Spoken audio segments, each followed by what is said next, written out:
Hi guys, Luke here of SimBoxx in association with Adrenaline Performance and Club Patrick. Delighted today to be joined by undefeated Irish boxer Caoimhin Agyarko. Caoimhin, how are you doing? I'm not too bad, Luke. How's things?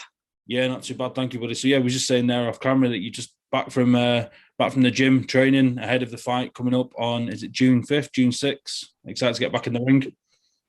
Yeah, June 5th. I was just back from training. It's been a long training camp. Just putting the final touches. Got my final spot tomorrow, so we're 11 days out. Everything's going to plan, and I'm probably in the best shape of my life. So I'm looking forward to getting back in there. Yes, of course, you're undefeated at the minute, 8 wins, 5 knockouts. This fight takes place on the undercard of Daniel Dubois against Dinu.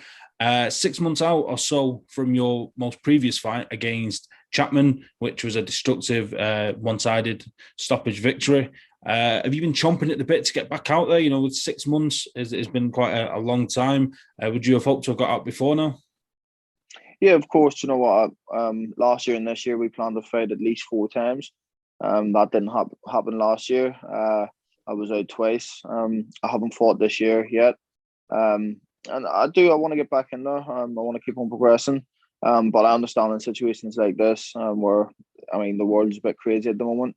Obviously things are getting back to normal, but I understand that I'm not going to be as active, and I'm thankful to be out at least because there's some fighters that haven't had the opportunity to fight. So I understand that, but yeah, I'm around to go. Last fought in November, and I just want to keep busy and keep on progressing. The two fights that you did have with Chapman and against Jez Smith, they both took place within the fight week bubble, without fans, behind closed doors. How do you find adjusting to that kind of stuff? I know you have an extensive amateur background, so you're kind of used to those, small crowds or almost no crowds. How did you adjust to it as a pro? Like, do you keep focused and keep your mind on the game? Yeah, do you know what? It was a wee bit weird because as a professional, I'm used to having a decent crowd coming and support me. I've got a big fan base. But like you said, I had an unbelievable amateur background where I traveled the world. And sometimes you have no fans. So I kind of just was able to adjust to it because of my amateur background. But at the same time, it was very strange. You could literally hear a pin drop in there. Do you know what I mean? So it was strange. I didn't like it because I'm used to having an atmosphere and having my friends and family there. It kind of spurs me on and gives me that motivation to push even harder in there. So it was strange, but I'm someone who can adapt to certain things, and that was one of them. So it wasn't too bad. We've not got an opponent, as far as I'm aware, announced for your next fight. How do you find that when it comes to training? You've not really got a style or opponent to focus on. You just kind of focus on what you can do and what you're going to do well, and kind of trust that'll be enough come fight night. Yeah, do you know what? Even if I did have an opponent, I look at probably 2 minutes max, 2 minutes, 3 minutes of one or two rounds, and then I leave it down to my team to give me the right tactics.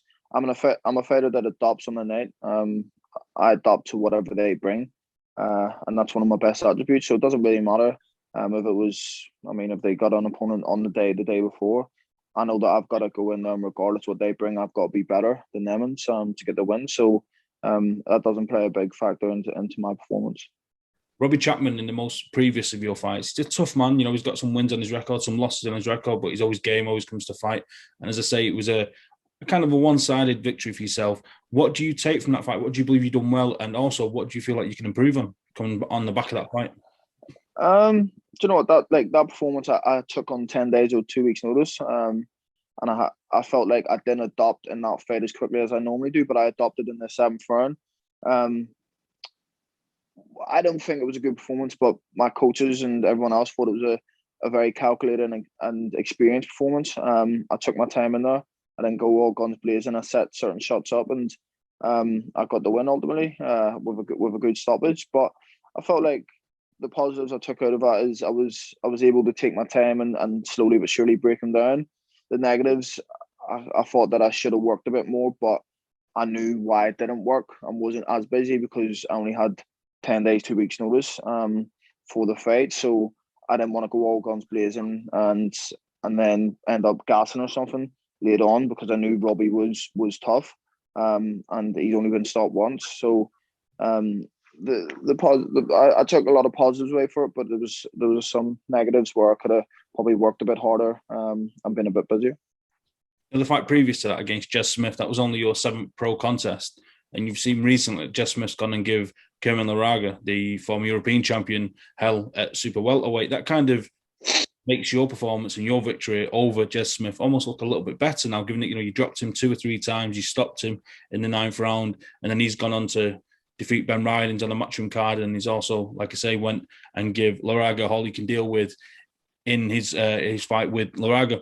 Now, like I say, that was your 7th pro fight. Is this like an indicator of the kind of level that you want to be on, even early on in your career, that you want to take these tougher tests?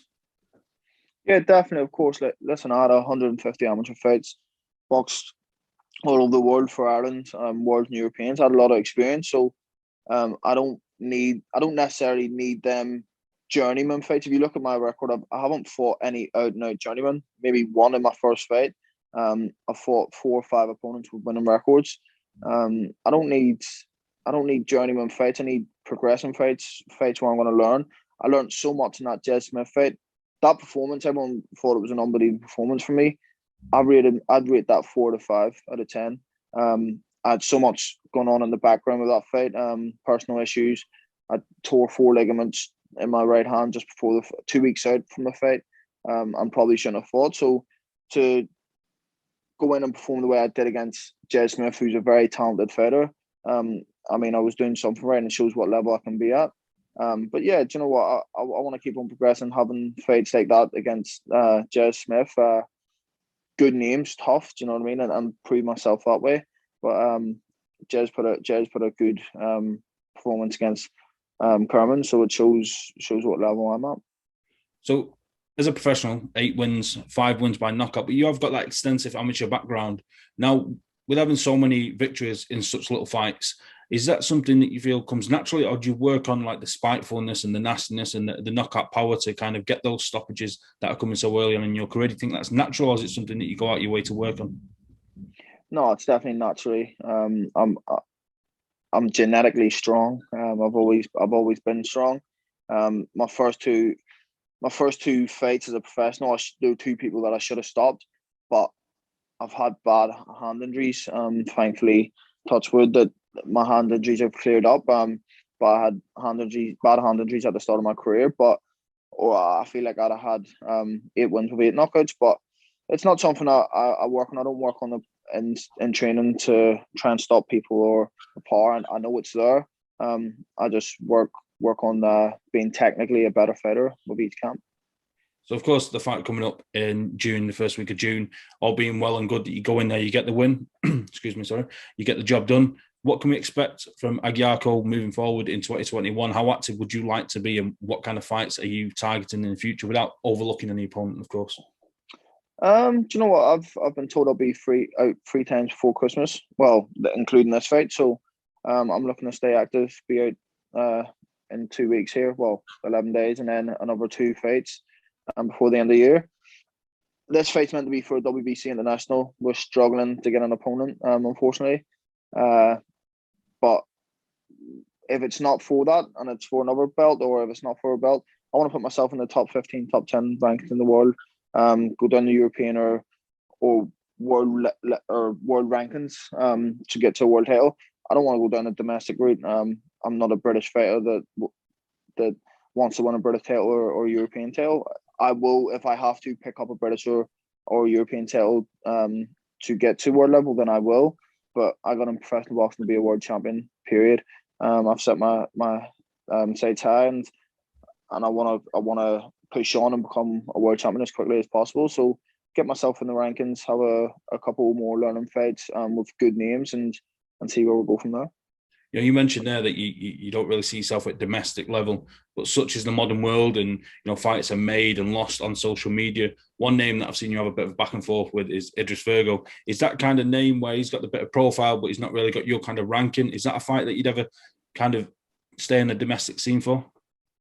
No, I don't. I won't entertain that fight anymore. Listen, I didn't call Idris out. Idris called me out, talking crap on social media. He's not on my level in any way, shape, or form, with no disrespect to him. But he's not a fighter that wants to fight. I'm a fighter. I've been fighting since I was 7 years old. I'll fight. Do you know what I mean? I don't care who you are. I don't talk. I walk the walk. Do you know what I mean? I'll get in there and prove how good I am. People like Idris just, do you know what I mean? He come off a reality TV show and he's got a bit of a following behind him and stuff like that, but he doesn't want to risk it. So it is what it is. But I mean, we offered him the fight for this fight, so he turned it down. So I won't waste my time with him anymore.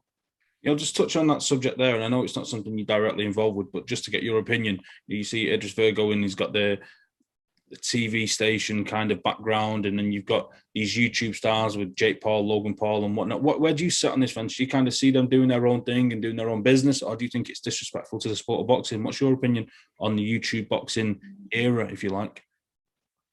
Well, in terms of Idris, I think Idris was a boxer before he went on the reality TV show, so I don't have much to say about that. But in terms of someone like Jake Paul, I didn't have a problem with him.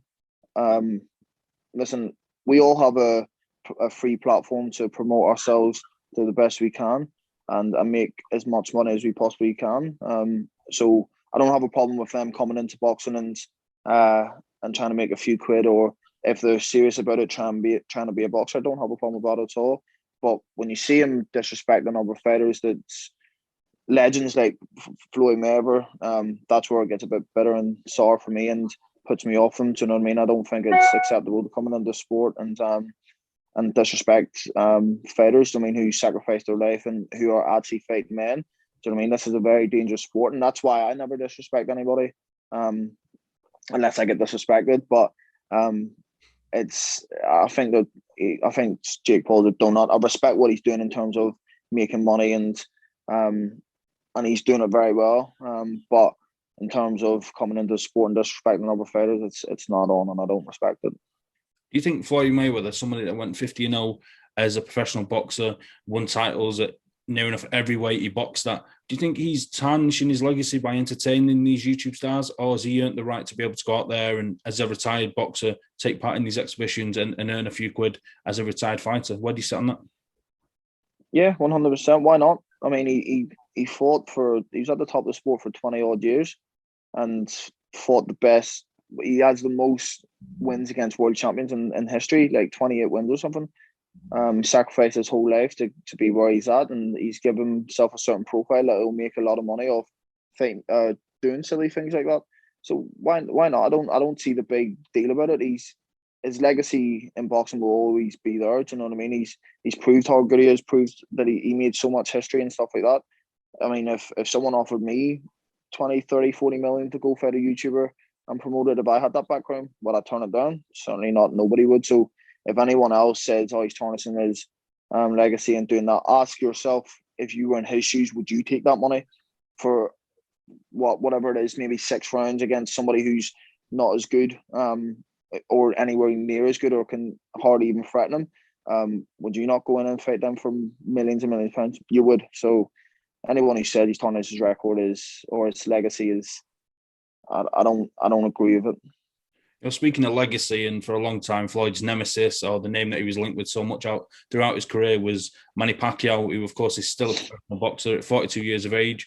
He's recently announced that he'll be taking on Errol Spence in the summer. He'll be fighting for the 2 belts that are held by Errol Spence. Just how great of a fighter is Manny Pacquiao, in your opinion, and that he's still taking on the elite challenges at 42 years of age after everything that he's accomplished already?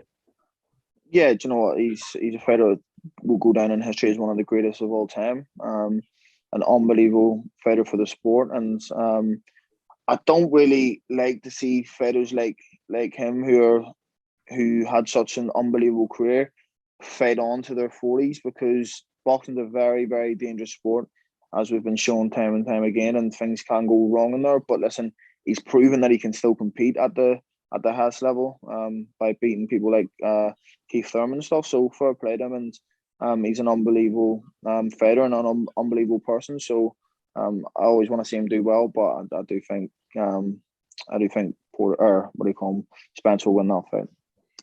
Obviously, you're not going to know, or I assume you're not going to know Manny Pacquiao on a personal level, but at 42 years of age, he's got a fair few quid in the bank. He's got his political interests outside of boxing. What do you think it is that's fueling the fire at 42 years of age to still continue to box when he clearly doesn't need to?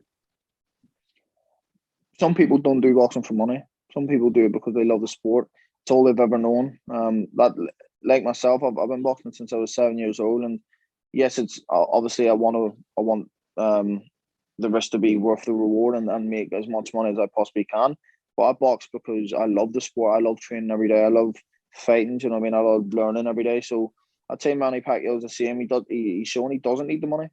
So what is he doing it for? He's won multiple world titles in 8 different weights or something. So maybe he wants to just continue to achieve great things and show that he can prove himself that he's still got it and can win world titles at his age and show how good he is, and he'll go down in history if he does do that. But it could be as well that there's something in him that just doesn't want to give up, and he loves the sport and doesn't need the money. So I think that's the reason. Let's get your opinion on the Canelo Alvarez Billy Joe Saunders fight. I know you was involved in the camp in the lead up to the fight, sparring Billy Joe Saunders. First and foremost, how great of an experience is that for you to get that kind of quality sparring and be involved in that kind of camp? Yeah, it was unreal. I was sparring Billy last year, just before coronavirus hit, and whenever the fight was meant to happen, then I was asked would I go to the Vegas and stuff to be a part of their camp.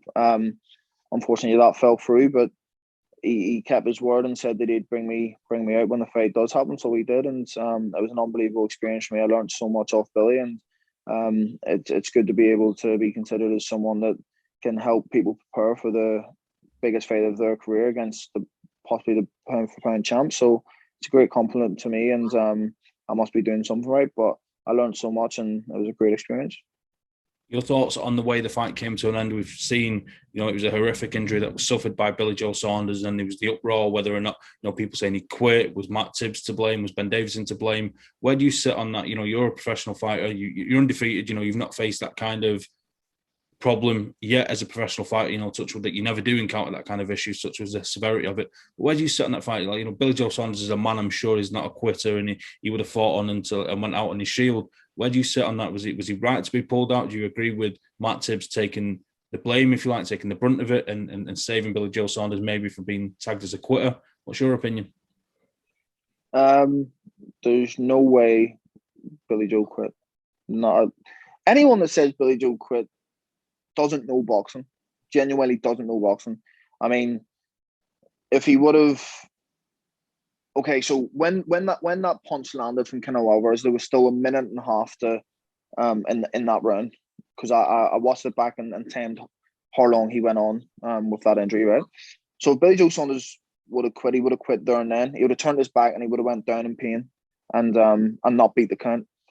He continued to fight on in that round, went back to the corner, and the corner made the right decision. There's no way he quit. And I mean, if anyone says he did, they don't know boxing, or they should put themselves in his shoes and tell me if they'd quit against the pound for pound champ. Do you know what I mean? If he would have went out and fought the next round or the round after, he's putting his health at risk. Do you know what I mean?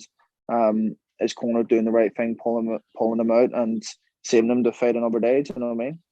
Do you believe that Billy Joe Saunders, again, in your opinion, it's only an opinion, do you think that he will go on and continue to fight? Do you think he'll return after the injury? Or do you think that, he's made a fair few quid, he's a 2-weight world champion, that he could possibly just decide, that's me done. I've challenged at the very top of the sport. I've achieved world titles in 2 weights. I've got a good few quid in the bank. I'm done. Or do you think he's still got the fire in his belly? I'm not too sure, It's a tough one. Like you said, he's a 2-weight world champion. Only been beat by Canelo Alvarez, fought for one of the biggest fights in boxing history against one of the pound for pound champs. It depends. Does he still have that fire in his belly? I believe he's a fighting man. I know that Billy doesn't need the money, so I could see him making a return. But I think he'll take some time off, maybe a year or so, and recover from the injury and then come back. I want to get your opinion on the fights from the weekend, of course, headlined by Taylor's terrific victory over Ramirez. But on the undercard, Elvis Rodriguez, who was a highly touted prospect, he lost for the first time as a pro to Kenny Sims Jr. Interestingly, I'm interviewing Kenny later on this evening, but you had a bet on the fight. You picked Kenny to win on points. I just want to get your thoughts on what, you say you know boxing. I've seen you tweet about, that you won the fight and you know boxing, but where did the belief come that you was going to, use betting on the correct horse, sir? Do you know what? I didn't put a bet on before the fight. I put an in-play bet on, and after the first round, All right, that doesn't count then, man. That doesn't count. nah. After the first, no. Normally I do it before the fight, but do you know what? I remember looking at the odds and going to put it on the other guy, and I seen that there was no point because the odds are crap. And I looked at his record, and when I looked at his record, I'd seen that he beat nobodies. Do you know what I mean? He stopped nobodies, and Kenny had been in tough enough fights, and I had good fight. I've heard about him before, so I said to myself, "Well, what's the first round? If it lets me do an in-play bet, I'll see how it's going." And midway through the first round, I just thought he's going to breeze this. The other guy, Elvis, didn't look right or something. He looked scared to commit to certain shots. So I thought I'd throw a 10 on him at 14-1, and so I won myself £150. Happy days. If you ever get like a premonition like that again, make sure you drop SimBoxx a DM. I'll pull your betting tips. I definitely will. In the main event, of course, Taylor beating Ramirez in a cracking fight, an instant classic, razor tight, 114, 112 points across the board with the judges. What was your thoughts on the fight, and how much of a great achievement is this for Josh Taylor? Unbelievable achievement to do that in 17, 18 fights. Incredible. You look at his last 6, 7 opponents, the records they have, only one defeat in like 190 some fights or 200 fights, something like that. That's insane. So fair play to Josh Taylor, shows how good he is. And I'm happy for him. Although I had money on him to win by knockout. But yeah, do you know what? I thought his game plan was completely correct. After the second round, I was like, oh, this is going to get tough for Taylor, because Ramirez started putting a lot of pressure on him. And I thought Taylor would have had to fight fire with fire in the fight anyway. I thought the scorecards were a joke, an absolute joke. It shows that if he didn't get them knockdowns, he'd have lost the fight. I give Ramirez 4 rounds max. So it was a bit insane for me. And it just shows that something needs to be done in boxing about the judging, and even the refereeing. Kenny Billis was a joke as well, on Josh's back constantly. When he dropped him the second time, the count was insanely long, gave him so much time. So I think Josh did well to overcome a lot of adversity in that fight. You know what I mean? Where the judges and the referee was against him, and he still pulled off the win in the guy's backyard for all the belts. So props to Josh. Giving back to yourself, we're 10, 11 days out from fight night. What's the plan from here? Where are you going next in terms of tapering down training and heading into the fight bubble? What's the plan? Yeah, do you know what? We've got our last spar tomorrow. This camp's been genuinely, everyone says, oh, their camp's been unbelievable, blah, blah, blah. If you ask my team, this has genuinely been the best camp of my career, in terms of how happy I've been, mentally in the right place, physically in the right place, like sparring. I've been performing the best I've ever sparred. So I just hope that I can go in and put that on into a really good performance and show the boxing world how good I am. But yeah, we'll taper down. All the hard training's really done. I'm fit. I'm not going to get any fitter. Just taper down, control the weight over the next week, and get ready for fight night. Wicked. Well, I appreciate your time. I wish you the best of luck with the end of camp. Best of luck with the fight, and I'm sure we'll catch up again real soon. And thanks for your time today. No problem at all, Luke. Thanks very much for interviewing me.